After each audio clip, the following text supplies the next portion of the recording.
ইসলামের গাছটা, ইসলামের বৃক্ষটা হলো এমন একটা গাছ, যে বৃক্ষের গাছের গোড়ায় যদি পানি ঢালা হয় ওই পানি গাছটা মারা যায়, আর ওই বৃক্ষের গাছের গোড়ায় যদি রক্ত ঢালা হয় আর জীবন দেওয়া হয়, ইসলাম নামক গাছটা জিন্দা হয়ে যায়।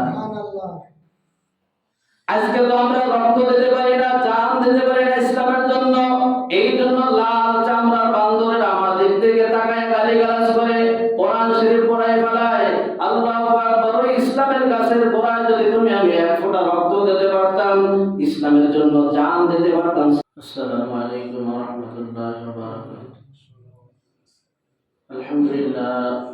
আলহামদুলিল্লাহ ওয়া কাফা ওয়া সালামুন আলা ইবাদিহিল্লাযীনা ইসতাফা। أما بعد فأعوذ بالله من الشيطان الرجيم. بسم الله الرحمن الرحيم. يا أيها الرسول بلغ ما أنزل إليك من ربك. وقال النبي صلى الله عليه وسلم لا يؤمن أحدكم حتى أكون أحب إليه من والده وولده والناس أجمعين.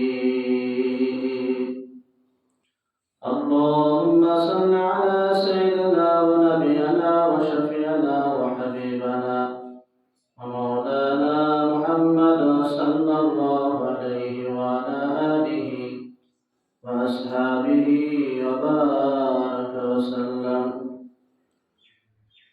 الحمد لله. আল্লাহ তাবারক ওয়া তাআলার দরবারে লাখ কোটি শুকর ও সুজুদ, যে রব্বে কারীম আপনাকে আমাকে দুনিয়ার সমস্ত ঝামেলা থেকে ফারেক করে জুমার নামাজ আদায় করার উদ্দেশ্যে মালিকের ঘরে আসার মতো বসার মতো তৌফিক দান করেছেন। এজন্য সেই রবের দরবারে অন্তরস্থল থেকে কালিমাতুশ শুকরিয়া আদায় করি, বলি আলহামদুলিল্লাহ। আমি কালামে হাকিম থেকে আয়াত কালিমার কিছু অংশ তেলাওয়াত করছি। বিশ্বনবী জনাবে মুহাম্মদ রাসূলুল্লাহ সাল্লাল্লাহু আলাইহি ওয়াসাল্লামের অসংখ্য অগণিত হাদিসের ভিতর থেকে সহিহ হাদিস তেলাওয়াত করছি। এই আয়াত এবং হাদিসকে সামনে রেখে নিজের ফায়দার জন্য, জাতির ফায়দার জন্য কিছু কথা বলতে থাকা, শুনতে থাকা। তো আল্লাহ তাআলা সকল ভাইদেরকে কথার পর আমল করে জিন্দেগি গঠন করার তৌফিক দান করুন। আপনারা আমার নবীকে আল্লাহ তাআলা পাঠিয়েছেন দুনিয়ায় মক্কার জমিনে। যে সময়টা ছিল যাকে বলা হয়তো জাহিলিয়াতের জামানা, ওই জামানার মতো আর খারাপ জামানা ইতিপূর্বে ছিল না। মানুষেরা প্রকাশ্যভাবে জেনা করে, প্রকাশ্যভাবে মদ পান করে, কন্যা সন্তান হইলে জীবিত দাফন করে। এর চাইতে বড় জামানা আর কোনদিন হতে পারে না। কথা বলেন ঠিক কি? এই জামানায় এই সমস্ত রোগীকে সুস্থ করতে হইলে দুনিয়ার কোনো মেডিসিন, কোনো ডাক্তার, কোনো গবেষক, কোনো চিকিৎসক, কোনো ফকির ফাঁকরা দেয়া কোনো কিছু সম্ভব না। আল্লাহ তাআলা চিন্তা করলেন যে হাবিব, আপনি দান এই মক্কাবাসীদেরকে, আপনাকে এমন একটা বস্তু আমি দান করতেছি, এই বস্তু দিয়ে চিকিৎসা করলে এদের রোগ ভালো হবে। বলেন সুবহানাল্লাহ। যে বস্তুটার নাম হলো কোরআন। যেটার নাম কি? কোরআন দিয়ে যখন অপারেশন করবেন, চিকিৎসা করবেন, তখন এই সব কিছু ভালো হয়ে যাবে। এই রোগ সম্পূর্ণ সুস্থ হয়ে সকল মানুষ হয়ে যাবে। এখন আছে জানোয়ার, এই কোরআনের সহায় যারা কাছে আসবে, কোরআন আল্লাহ তাআলা তাদেরকে বানাই দেবে আনোয়ার। বলেন সুবহানাল্লাহ। এখন আছে কি? জানোয়ার। যে নবী পাক সাল্লাল্লাহু আলাইহি ওয়াসাল্লামের মতো মানুষ এই জমিনের উপর আসছে, তো এই নবীর কল্যাণ আনার জন্য হযরত ওমর ফারুক রাদিয়াল্লাহু তাআলা বলেছে, আমি ওমর নবীর কল্যাণ আনবো। কথা বলেন ঠিক কি? যে বিশ্ব নবীকে সৃষ্টি না করলে আসমান, জমিন, লৌহ, কলম কিছুই সৃষ্টি করা হইত না।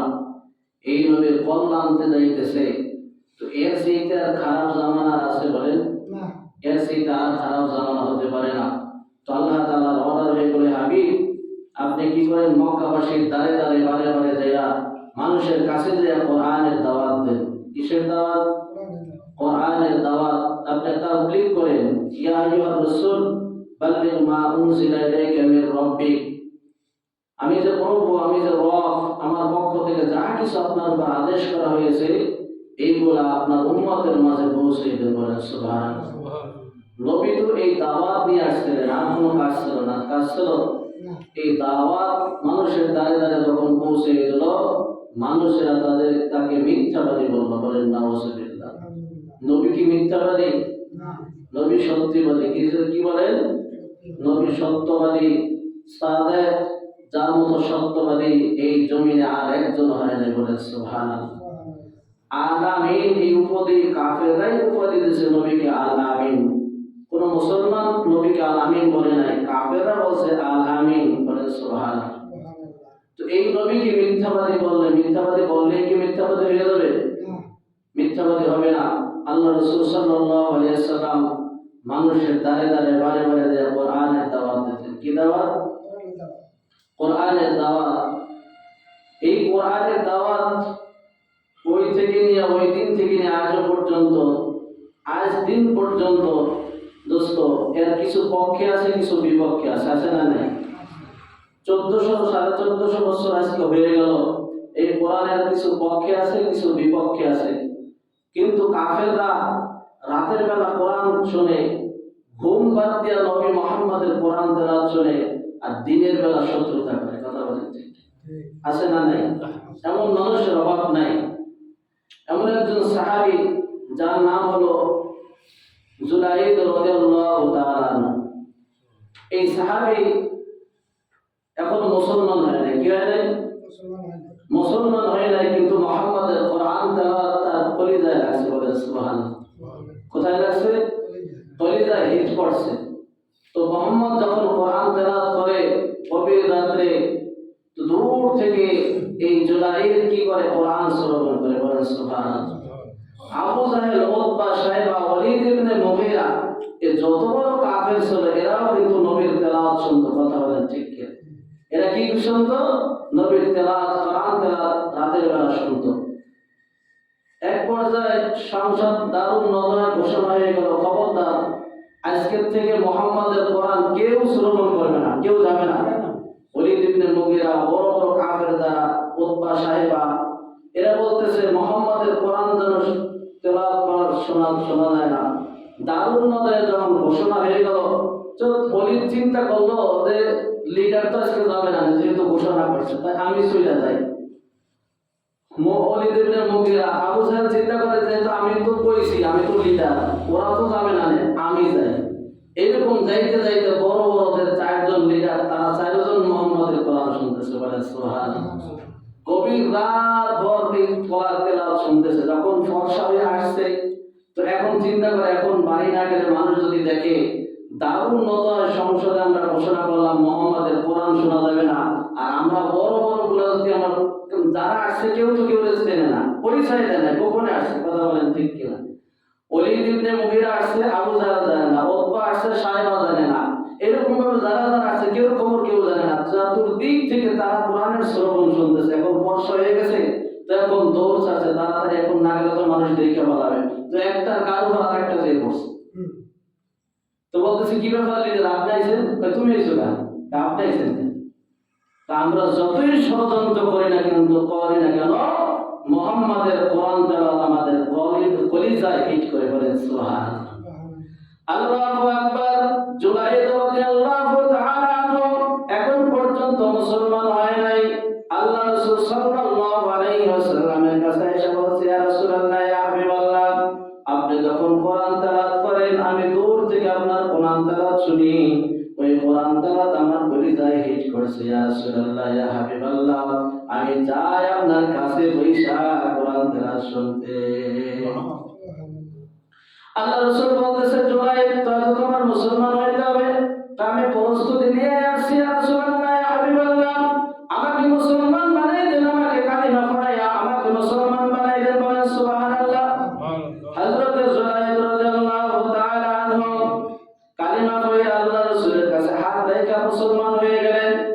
আল্লাহ রাসূল সাল্লাল্লাহু আলাইহি ওয়াসাল্লাম যেহেতু ইসলাম এখন শুরুর জামানায় দোস্ত, ইসলামের বাতি নিগুনি ওই অবস্থায় চলতেছে, যেমন একটা পর্যায়ে ছিল কেউ যদি শুধু বলতো আমি মুসলমান, তার হত্যা করা হতো, তাকে এইরকম ভাবে পাথর চাপা দেওয়া হইতো, যত প্রকারের নির্যাতন আছে সমস্ত প্রকারের নির্যাতন করা হইতো। কথা বলেন ঠিক কিনা?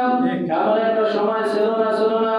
এখন তো তুমি আমি মুসলমান, বুক ফুলে বলতে পারে আমি মুসলমান, আমি নামাজ পড়ি, আমি রোজা রাখি, আমি হজ করি, কেউ আমাকে বাধা দেয় না। কথা বলেন ঠিক কিনা? এমন একটা জামানা ছিল, এমন একটা মুহূর্ত ছিল দোস্ত, কোরআনের কথা শুধু শুধু বলবে যে আমি মুসলমান, তার আর অত্যাচারের আর কোনো শেষ নেই। কথা বলেন ঠিক কিনা? আল্লাহ রাসূল বলেন জুলাই তুমি যেহেতু মুসলমান হয়ে গেছো, গোপনে গোপনে এটা ইসলামটা পালন করতে থাকো। জুলাই রাদিয়াল্লাহু তাআলা আনহু ছিল কোটিপতি লোকের ছেলে। আল্লাহু আকবার, গায়ে পোশাক আশাক দেখলেই মনে হইতো যে কোটিপতির সন্তান, ভদ্র ফ্যামিলির সন্তান, আজিদা প্রত্যর সন্তান। এরকম ভাবে কোনো কিছু টাকা পয়সা তার কোনো কিছু অভাব ছিল না, শক্তি সাহস বুদ্ধি জ্ঞান সব কিছু ছিল। জুবাইর বলতেছে ইয়া রাসূলুল্লাহ, ইয়া হাবিবাল্লাহ, ইসলাম যেহেতু সত্য ধর্ম আর আমি কালিমা পড়ে মুসলমান হয়েছি, আমি এটা মানুষের সামনে প্রকাশ করে দেব। সোজাসুজি তাড়াতাড়ি পালিয়ে গেছে। তার ইয়া উম্মি, তার আম্মাকে ডাকতেছে, হ্যাঁ আম্মা, আপনারা আমার কাছে আসেন। তার আম্মা যখন কাছে আসছে বলতেছে আমি কেঁচা কেঁচা কথা ভালো লাগে না, বেশি কথা আমি পছন্দ করি না। কই বাবা কি বলতেছ, বলো তুমি কি কও? কই আমি কালিমা পড়া মুসলমান হয়ে গেছি। বলেন না সুবহানাল্লাহ। আজকে থেকে আর মূর্তি পূজা করব না, মূর্তি পূজার দিন শেষ, কোরআন হাদিসের বাংলাদেশ। বলেন না সুবহানাল্লাহ। মূর্তি পূজার দিন শেষ, কোরআন সুন্নাহর বাংলাদেশ। আমি কিন্তু মুসলমান হয়ে গেছি, মুহাম্মাদের কাছে যে কালিমা পড়া মুসলমান হয়ে গেছি। এবার জুলাইদের আম্মা ডাক দিয়ে বলতেছে, আসো, সর্বনাশ কাম ঘটাই ফেলাইছে আমার ছেলে, সর্বনাশ করে ফেলাইছে। কি করলো আমার সন্তান? আসলে কি সর্বনাশ করছে? সর্বনাশ করে নাই, ওই জাহান্নামের আগুন থেকে নিজেকে বাঁচায়া জান্নাতের মেহমান হয়ে গেছে। বলেন সুবহানাল্লাহ। আল্লাহু আকবার। যখন জুলাইদের মা ডাকতেছে, তার বাবাকে ডাকতেছে, শুনছো খবর? শুনছো মুহাম্মাদের কাছে যে জুলাইদ কালেমা পড়ে মুসলমান হয়ে গেছে, আত্মীয় স্বজন যারা আছে সবার কাছে মেসেজ চলে গেছে, সবাই এসে এমন ভাবে অত্যাচার করতেছে জুলাইদকে। আল্লাহু আকবার। হাতে পায়ে সিয়াল দেয়া, এরকম ভাবে রশি দিয়ে বাঁধা রাখছে, খাওয়ানো নাই, খোঁজ খবর নাই, এইরকম ভাবে নির্যাতন চলতেছে। অনেক দিন পর্যন্ত এই জুলাইদের উপর নির্যাতন আসতেছে, চলতেছে। তার আম্মা একদিন দূর থেকে তাকাই দেখে, আমার সন্তান কত সুন্দর একটা সন্তান, আজকে না খাইতে খাইতে আজকে চিকুন হয়ে গেছে, চেহারা ঝুলে গেছে, কি অবস্থা হয়ে গেছে। মায়ের মনে একটু ব্যথা লাগতো, যত সে কাঁপে, কিন্তু মা তো, কথা বলেন ঠিক কিনা? মায়ের মন তো কমল নরম মন। যাই জুলাইদ ডাকতে বলতেছে, বাবা তুমি কি মুহাম্মাদের ধর্ম ছাড়বা? আমাদের পূর্ব ধর্ম কি তুমি ফিরে আসবা?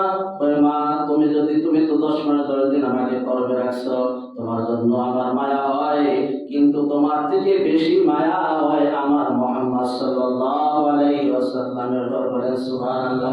বাবা আমি যদি তোমার পায়ের শিরা হাতের শিকল খুলে দিয়ে তুমি কই দেবা, কই আমি এক দৌড় দিয়া মুহাম্মাদের কাছে চলে যাব। বলেন সুবহানাল্লাহ। আল্লাহু আকবার। ইসলামকে দাবাই রাখা যায় না। কথা বলেন ঠিক কিনা? ও মুসলমান, তুমিও আমি মুসলমান। ও যুবক, তুমি চিন্তা করো, আজকে আল্লাহু আকবার, ইসলামের গাছটা, ইসলামের বৃক্ষটা হলো এমন একটা গাছ, যে বৃক্ষের গাছের গোড়ায় যদি পানি ঢালা হয়, ওই পানি গাছটা মারা যায়, আর ওই বৃক্ষের গাছের গোড়ায় যদি রক্ত ঢালা হয় আর জীবন দেওয়া হয়, ইসলাম নামক গাছটা জিন্দা হয়ে যায়। আজকে তো আমরা রক্ত দিতে পারি না, জান দিতে পারি না ইসলামের জন্য। এই জন্য লাল চামড়ার বান্দরের আমাদের দিকে তাকায় গালিগালাজ করে, কোরআন শরীফ পড়ায় ফেলায়। আল্লাহু আকবার। ওই ইসলামের গাছের গোড়ায় যদি তুমি আমি এক ফোঁটা রক্ত দিতে পারতাম, ইসলামের জন্য জান দিতে পারতাম সাহাবীদের মতো। আল্লাহু আকবার। অদস্ত তৈরি ওই লাল চামড়ার গোল বাচ্চারা আমাদেরকে ভয় পাইতো। কথা বলে ঠিক কিনা? মুসলমান তো এমন একটা জাতির নাম, যে মুসলমান পূর্বকার জামানায় ছিল, মুসলমানকে দেখলে হিন্দু খ্রিস্টান বৌদ্ধ যারা আছে তারা ভয়তে থরথর করে কাঁপতো। কথা বলেন ঠিক কিনা? এমন একটা সমাজ ছিল না? ছিল। জুলাইদ বলতেছে মা আমাকে ছাইড়া দেন, আমি এক দৌড় দিয়ে মুহাম্মাদের কাছে যাব। আল্লাহু আকবার। জুলাইদের আম্মা যখন জুলাইদের ছাইড়া দিয়েছে, শিকল কইরা দিয়েছে, আল্লাহ রাসূল সাল্লাল্লাহু আলাইহি ওয়াসাল্লামের কাছে গেছে, ইয়া রাসূলুল্লাহ, ইয়া হাবিবাল্লাহ, আমি ইসলাম ধর্ম গ্রহণ করছি, এই জন্য আমার আত্মীয় স্বজন পাড়া প্রতিবেশী এমনকি আমার মা, যে মা 10 মাস 2 দিন গর্ভে রাখছে, এই মা আমার উপর এত নির্যাতন করছে, আমাকে খাওয়ান দেয় নাই, পানি দেয় নাই, এই অত্যাচার করছে। আল্লাহ রাসূলের চোখের পানি আর রাখতে পারলেন না। এত সুন্দর একজন সুদর্শন যুবক, আল্লাহু আকবার, লাখ লাখ হাজার হাজার টাকার পোশাক আদি তার গায়ে সবসময় থাকতো। এত কোটিপতির ছেলে ছিল, আজকে আর গায়ে পোশাক আদি নাই, জীর্ণশীর্ণ অবস্থায় কি হয়ে গেল। আল্লাহু আকবার। আল্লাহ রাসূলের চোখের পানি আর রাখতে পারলো না। আল্লাহ রাসূল জুলাইদকে বলল, জুলাইদ তুমি সবর করতে থাকো, আল্লাহ তাআলা তোমাকে এর চেয়ে উত্তম পোশাকের ব্যবস্থা করবে। বলেন সুবহানাল্লাহ। জুলাইদ রাদিয়াল্লাহু তাআলা আনহু আল্লাহ রাসূলের কাছে থাকতে থাকতে একসময় পুরো কোরআন সে মুখস্থ করে ফেলাইছে। বলেন সুবহানাল্লাহ। জুলাইদ রাদিয়াল্লাহু তাআলা আনহু কোরআন মুখস্থ করে ফেলাইছে। বলছে, ইয়া রাসূলুল্লাহ, ইয়া হাবিবাল্লাহ, আমি ইসলামের জন্য জীবন দেব, জীবন দেওয়ার জন্য আমি তৈরি আছি, কিন্তু বাতিলের কাছে আমি মাথা নত করব না। অথচ দেখেন কি করে জুলাইদ। আল্লাহ রাসূল সাল্লাল্লাহু আলাইহি ওয়াসাল্লাম বলতেছে, জুলাইদ তুমি যদি মক্কায় থাকো, মানুষের আলো তোমার অত্যাচার করবে, টর্চারিং করবে, অর্থাৎ তুমি হিজরত কইরা মদিনায় চলে যাও, আমিও কিছুদিন পরে মদিনায় আসবো। আল্লাহ রাসূল সাল্লাল্লাহু আলাইহি ওয়াসাল্লাম জুলাইদকে যখন নাকি মদিনার উদ্দেশ্যে পাঠিয়ে দিলেন, মদিনায় তো যাইতে মন চায় না, তার জন্মস্থান হলো, বাসস্থান হলো মক্কায়। কথা বলেন ঠিক কিনা? মাতৃভূমি ছাইরা যাইতে কেউই মন চায় না দোস্ত। পিছের দিক তাকায়, মা বাবার কথা মনে পড়ে, আর ভাই বোনের কথা মনে পড়ে, আত্মীয় স্বজনের কথা মনে পড়ে, দেশের কথা মনে পড়ে, সব কিছু ফালাই দিয়া যাইতে মন চায় না। আল্লাহ রাসূল বলতেছে, যাও জুলাইদ, তুমি যাও, আমি আসতেছি। আল্লাহ রাসূল সাল্লাল্লাহু আলাইহি ওয়াসাল্লাম জুলাইদকে হিজরত করে মক্কা থেকে মদিনায় পাঠিয়ে দিলেন। কিছুদিন পরে আল্লাহু আকবার, আল্লাহ রাসূল হিজরত করে মক্কা থেকে যখন মদিনায় গেলেন, তো মদিনায় যায় দেখে জুলাইদ এখন মানুষদেরকে, সাহাবীদেরকে, কাফেরদেরকে মুসলমান বানাইয়া এখন ওই কোরআন শিক্ষা দিতেছে। বলেন সুবহানাল্লাহ। কিছুদিন আগে ছিল কাফের, কিছুদিন আগে কি ছিল? এই জুলাইদ কাফের ছিল। আল্লাহ রাসূলের কলিজা ভরে গেল। আল্লাহু আকবার। কাফের ইসলাম ধর্ম গ্রহণ করেছে, আবার সেই কাফের আবার দ্বীন শিক্ষা দিতেছে। এটা দুনিয়ার কোনো দিন না, যেটা আল্লাহ তাআলার কালাম, এটা শিক্ষা দিতেছে। আল্লাহ রাসূলের খুশির কারণে দিলটা ভরে গেছে। জুলাইদ, তুমি কিছুদিন আগে কাফের ছিল, এখন তুমি মুসলমান হয়ে কোরআন পড়া, এখন তুমি আবার একটা মিশন চালু করছো, দাওয়াতে তাবলীগের কাজ। কথা বলেন ঠিক কিনা? আল্লাহ তাআলা বলেন, ইয়া আইয়ুহার রাসূল বাল্লিগ মা উনজিলা ইলাইকা মির রাব্বিক, রবের পক্ষ থেকে যা হাবিব আপনার উপর নাযিল হয়েছে সব আপনি উম্মতের মাঝে তাবলীগ করেন। এই তাবলীগ সর্বপ্রথম আল্লাহ রাসূল করেছে। আল্লাহ রাসূল, আল্লাহ তাআলা তাকে দায়িত্ব দিয়ে তাবলীগ করার জন্য দুনিয়া থেকে পাঠাইছে। কথা বলেন ঠিক কিনা? আল্লাহু আকবার। আল্লাহ রাসূল যখন হিজরত করে মক্কা থেকে মদিনায় গেলেন, কিছুদিন পরে ওই কাফের, মক্কার কাফের বাচ্চারা ষড়যন্ত্র করলো, একটা যুদ্ধ ঘোষণা করলো যে এই যুদ্ধের সর্বপ্রথম টার্গেট হলো মুহাম্মাদের কাল্লা, মুহাম্মাদকে দুনিয়া থেকে শেষ করে দেব। বলেন নাউজুবিল্লাহ। আল্লাহ তাআলা ওহীর মাধ্যমে, আল্লাহ তাআলা জিবরিলের মারফতে আল্লাহ রাসূলকে জানাইতেছেন, ইয়া রাসূলুল্লাহ, ইয়া হাবিবাল্লাহ, আপনার সাহাবী যারা মক্কা মদিনায় আছে তাদেরকে আপনি প্রস্তুতি করেন। কাফেররা একটা ষড়যন্ত্র করছে, একটা যুদ্ধ করবে, যে যুদ্ধের নাম হলো উহুদ যুদ্ধ। কি যুদ্ধ? এই উহুদ যুদ্ধ আল্লাহ রাসূল সাল্লাল্লাহু আলাইহি ওয়াসাল্লামের 70 জন সাহাবী, হাতে গড়া সাহাবী শহীদ হয়েছে। কয়জন? 70 জন সাহাবী। 70 জন সাহাবী বেদের কবর মক্কা মদিনা শরীফে আছে। যারা হাজী ভাইরা যায়, তারা এখানে যায় এই সাহাবীদের কবর সামনে নিয়ে জিয়ারত করে। বলেন সুবহানাল্লাহ। কিয়ামত পর্যন্ত তাদের জন্য দোয়া করতে থাকে মানুষ। এই কারণে, কারণ হলো তারা দ্বীনের জন্য আজকে বিলীন হয়ে গেছে, আজকে দ্বীনের জন্য জান দেশে, দ্বীনের জন্য মাল দেশে, আজকে আল্লাহ তাআলার কাছে দামি হয়ে গেছে। যত মানুষ যাবে তাদের জন্য দুই হাত তুলে দোয়া করবে, এমন কি দোয়া করবে, হায় আল্লাহ তাদেরকে যেরকম ভাবে মাফ করছো, আমি অত মামাকে ওইভাবে তুমি মাফ করো। কথা গান ঠিক কিনা? একটা যুদ্ধ হবে, যে যুদ্ধের নাম হলো উহুদ যুদ্ধ। কি যুদ্ধ? আল্লাহ রাসূলের সাহাবীরা তাদেরকে সকলকে বলল যে, শোনো আমার সাহাবীরা, মক্কা থেকে কাফেরের বাচ্চারা আসতেছে, ধাওয়া করবে মুসলমানদেরকে, তোমরা সবাই তৈরি হয়ে জিবরিল আইসা কেবল আমাকে ওহির মাধ্যমে জানাই দিয়ে গেল। আল্লাহ রাসূল সাহাবীদেরকে বললেন, সাহাবীরা ওইভাবে শুরু থেকে প্রস্তুতি নিয়ে রাখছেন। কথা বলেন ঠিক কিনা? মারামারির আগে যদি একটু প্রস্তুতি না, তো মারামারিটা জমে না। আল্লাহু আকবার। তো সাহাবীরা সবাই প্রস্তুতি গ্রহণ করছে যে মক্কা থেকে আমাদের তারাইছে মদিনায়, আবার এখানে হামলা করবে, ওগো গোষ্ঠী উদ্ধার করবে। কথা বলেন ঠিক? সবাই যুদ্ধের ময়দানে আল্লাহু আকবার। এই যুদ্ধের নেতৃত্ব কে দেবে? আমির কাকে বানাবে? আল্লাহ রাসূল বারবার সাহাবীদেরকে দিকে তাকাইতেছে। আল্লাহু আকবার। কারে এই দায়িত্ব দেয়া যায়? এই দায়িত্ব কারে দেবে? আল্লাহু আকবার। হযরত সুলাইদ রাদিয়াল্লাহু তাআলা আনহুকে সেনাপতির দায়িত্ব দিয়ে দেবে। এই যুদ্ধের দায়িত্ব কে পালন করবে? জুলাইদ রাদিয়াল্লাহু তাআলা। আল্লাহ রাসূল বলেন, যাও জুলাইদ, তোমার কাছে আমি ইসলামের পতাকাটা সুপর্দ করলাম। বলেন আল্লাহু আকবার। আল্লাহ রাসূল সাল্লাল্লাহু আলাইহি ওয়াসাল্লাম চতুর্দিক থেকে গোয়েন্দা সেট করে রাখছে, খবরদার যত সময় পর্যন্ত যুদ্ধ শেষ না হবে, মুহাম্মদ যত সময় ডাক না দেবে, তত সময় পর্যন্ত তোমরা স্থান পরিবর্তন করবা না। কি করবা না? স্থান পরিবর্তন করবা না। মুহাম্মাদের আওয়াজ যখন তোমার কানে যাবে, এরপরে স্থান পরিত্যাগ করবা, স্থান থেকে সরে আসবা। এরপরে এর থেকে এক সেকেন্ড আগেও তোমরা স্থান পরিবর্তন করবা না। কাফেররা যখন মক্কায় ঢুকছে, মদিনায় ঢুকছে, আল্লাহু আকবার, মদিনার মুসলমানরা এমন যুদ্ধ চালাইছে, এমন ভাবে যুদ্ধ করা শুরু হয়েছে যে কিছু সময়ের ভিতরে ময়দান খালি হয়ে গেছে। মুসলমানরা বিজয় হয়ে গেছে। কি হয়ে গেছে? মুসলমানরা বিজয় হয়ে গেছে। কচু কাটার মতো কাটছে। খাবার দাবার বস্ত্র বস্ত্র সব অস্ত্র সামানা সব দেয়া পালাইছে। কোথায় গেছে? পালাইছে। আল্লাহু আকবার। সন্ধ্যা ঘনাই আসছে, মাগরিবের টাইম দেবে। এই অবস্থায় এখন আর তো আর কেউ আসবে না, আসার সুযোগ আছে না। কিন্তু কাফেরের বাচ্চারা তো কাফের, ওর নাম এই জন্য কাফের রাখছে আল্লাহ। কথা বলেন ঠিক? কাফেররা তো আমাদের জীবনে কোনোদিন বন্ধু হয় নাই, হবে না, হতে পারে না। কথা বলেন ঠিক? এরা আজীবন শত্রু, আল্লাহ রাসূল বলে রেখেছে। কিন্তু এই কথাটা তো সাহাবীদের মনে নাই যে আল্লাহ রাসূল এই কথা বলছে, যত সময় পর্যন্ত মুহাম্মাদের আওয়াজ তোমাদের কানে না যাবে, তত সময় পর্যন্ত তোমরা স্থান পরিবর্তন করবা। অথচ আমরা যদি এখন যুদ্ধ করতে মাঠ পরিষ্কার হয়ে গেছে, তাহলে আমরা আরো আগে যাইতাম গনিমতের মাল ঠকানোর জন্য। কথা বলেন ঠিক? এই কথাটা সাহাবীদের মনে নাই। কি নাই? কথা বলে মনে নাই, ভুলে গেছে। ভুল করে নাই, ভুলে গেছে, স্মরণ নাই যে এরা তো চলে গেছে, মাইর খেয়ে প্রথম সময় ভাগছে, তাহলে আমরা সবাই গনিমতের মাল ঠকাই। খালিদ ইবনে ওয়ালিদের নেতৃত্বে এরকম মুসলমান হয় নাই, কাফের। খালিদ ইবনে ওয়ালিদ এই সেনাবাহিনীরা পাহাড়ের চিপায় বসে রয়েছে, কিন্তু লোক গোয়েন্দা পাঠাইতেছে, যা মুসলমানরা কি করে একটু দেখো। দেখে মুসলমানরা সবাই গনিমতের মাল নিয়ে ঠকানোর জন্য পাগল হয়ে গেছে। কথা ঠিক কিনা?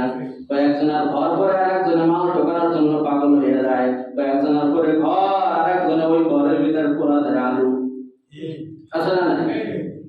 এই গত সোমবারে, এই সপ্তাহে সোমবারে দেখলাম যে রোড অ্যাক্সিডেন্টে একটা বাচ্চার বয়স হলো 10 বছর, আর মেয়েটা 7 বছর। মাথার উপর ট্রাক দিয়ে আমাদের সাটায় জায়গায় বাস্ট হয়ে গেছে।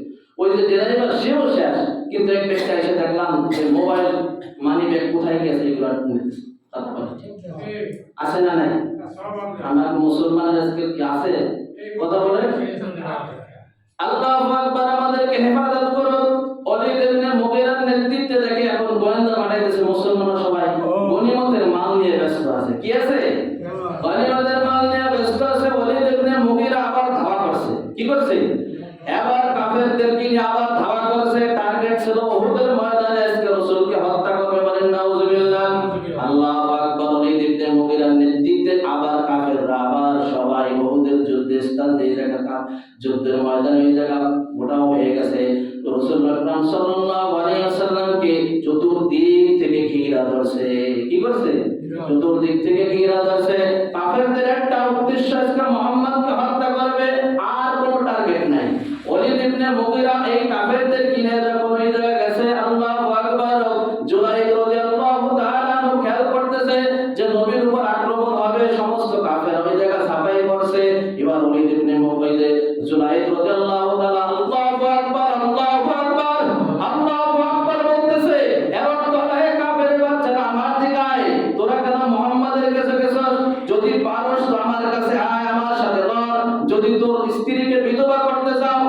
স্বামীকে, তোর মার সন্তানকে এতিম হইতে চাও, তোর মায়ের দুধ যদি পান করো, আজ আমার সাথে যুদ্ধ কর। আর তার উদ্দেশ্য হলো তোরা যেন মুহাম্মাদের গায়ে ফুলের টোকা দিস না, কথা কেন ঠিক কিনা? তোরা যত পারো আমাকে মার। এই আওয়াজ যখন দেশে আল্লাহু আকবার, হাজার হাজার কাফেররা। আর উনি হলো একা। উনি কি? আপনারা বলেন যতই একা থাকুক হাজার কাফেরের সাথে কি টেকা সম্ভব? টেকা সম্ভব না। আল্লাহু আকবার, যুদ্ধ করতেছে, পশু কাটা করতেছে জুলাইদ রাদিয়াল্লাহু তাআলা আনহু। এবার কাফেররা চিন্তা করলো কি ব্যাপার, ও একার সাথে যে আমরা পারতেছি না, কারণ কি? মুহাম্মদকে পরে ধর, আগে হত্যা কর। এক কাফের পিছনের দিক থেকে আইসা জুলাইদ রাদিয়াল্লাহু তাআলা আনহুর ডান হাতটা কোপ দিয়ে ফেলাই দিয়েছে।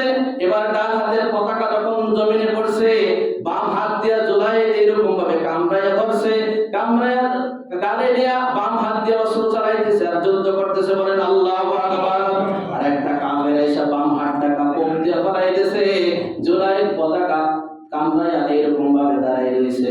কাফেররা শত শত তীর দিয়ে আঘাত দিয়ে জুলাইদ রাদিয়াল্লাহু তাআলা আনহুকে উহুদের ময়দানে শহীদ হয়ে গেছে। আল্লাহু আকবার। দুনিয়া থেকে সে শাহাদাত বরণ কইরা জান্নাতে চলে গেছে। লম্বা ঘটনা দোস্ত। এসব কোটিপতির ছেলে। কি ছিল? কোটিপতির ছেলে ছিল। হাজার হাজার টাকা পোশাক আদি পড়তো ওই জামানায়। 2 দিরহাম তাকে বলা হয়।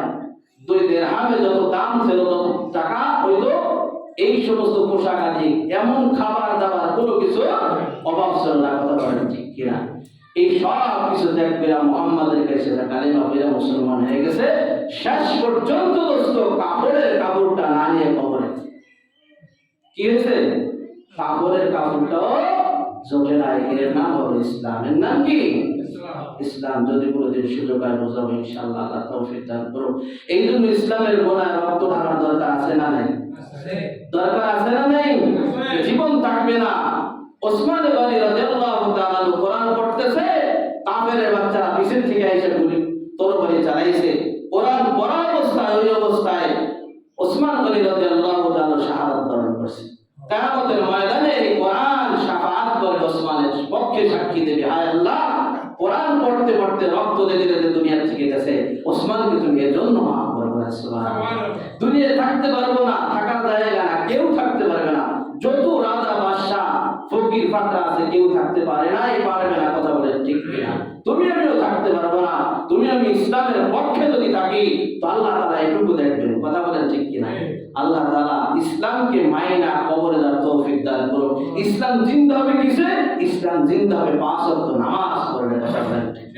রমজান মাসে রোজা রাখলে, হজ হইলে, বাইতুল্লাহ গেলে, এই যে আহকাম হুকুম আহকামগুলো আল্লাহ রাসূল রেখে গেলে, এইগুলো যদি আমরা পালন করি তাহলে ইসলামের গাছের গোড়ায় রক্ত ঢালা হবে, কথা বলেন ঠিক।